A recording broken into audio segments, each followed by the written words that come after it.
So, hello guys. Ngayong video na ito is pag-usapan naman natin yung bagong labas ng Realme. Ito yung bagong C-series nila is yung C71. So, by the way guys, meron tayo dito is yung 64GB. Pero dalawang variant po siya. Meron tong 128 kung gusto niyo mas bigger na storage na. So, ito yung itsura ng Realme C71. Ayan. So, ito yung kulay white.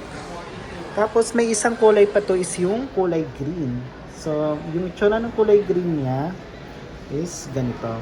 So, yung unit pala nito is meron po siyang 6.74 with 120Hz yung screen refresh rate niya.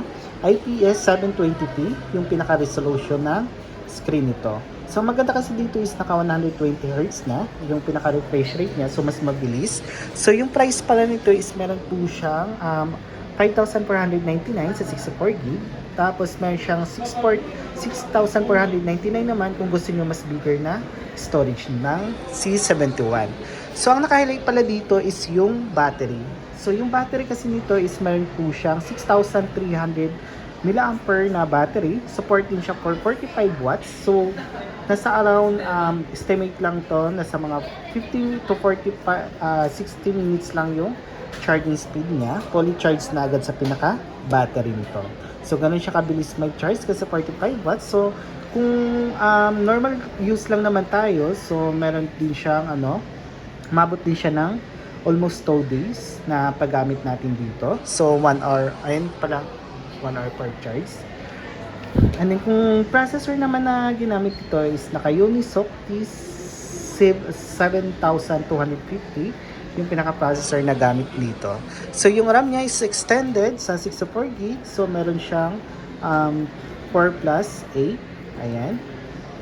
Tapos ito yung storage niya, 64GB. Ay, okay. And then expandable naman yung pinaka-internal storage nito. So kung pwede nyo pang lagyan to ng up to 2TB na internal memory. Tawag ng SD card. And then, yung version ng Android nito is latest version na din siya. Naka-Android 15 na. Ayan, inside the box. Hindi mo na kailangan pang i-update yan. So, ang other special features ng unit na to is meron din siyang mini capsule. Ayan, similar kay iPhone. And then, meron din siyang riding mode, air gesture. Ayan, yung air gesture niya. And then, meron din siyang cleaning speaker. So, pwede naman pong i-manual dyan yung ayan, kung may pumasok na tubig sa speaker niya, pwede niyang i-release. And then, yung volume nito is up to 400. So, ganun siya lakas yung volume nito. And then, meron din siyang AI noise reduction for call. So, kung mahilig kayo for may katawagan kayo, ito, mas maganda to kasi meron na po siyang AI noise reduction. And then, may apps lock na din siya, and then hide apps, and then private safe cage space. So ayan, and then ito yung mga bloatware niya, yung mga pre-installed na mga application, kompleto na din siya. So mabilis po yung response niya, hindi siya naglalag. And then pagdating naman sa camera nito, ayan, sa likod ng camera nito is meron siyang 50 megapixel na camera. So dual camera lang po siya, yung isa is flicker camera. And then, sa harap naman ng camera niya is meron siyang 5 megapixel na camera niya. And then, sa loob ng camera niya, ayan, so makikita natin na meron siyang up to 10 times zoom. And then, meron din siyang portrait mode.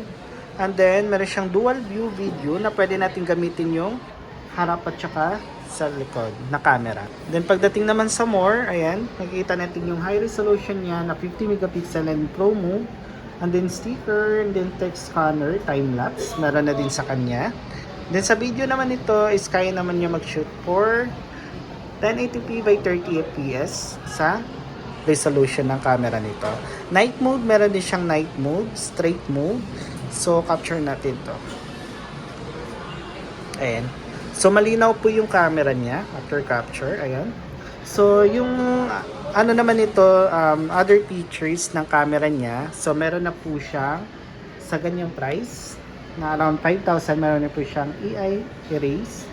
So, yung mga photo bomber nyo, so pwede nyo na pong i-remove dito sa unit na to. And then, meron siyang AI clear face. Ayan. And then, side mounted fingerprint na din po siya. Ayan, nandito yung pinaka fingerprint niya. So, sa ganyang price, ayun.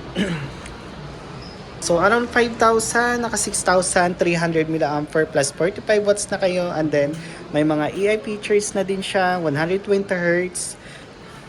Ayan. So, 5,499. Ito yung C71. And then, hindi ako nabanggit is meron siyang pulse light. Umiilaw po yung likod nito.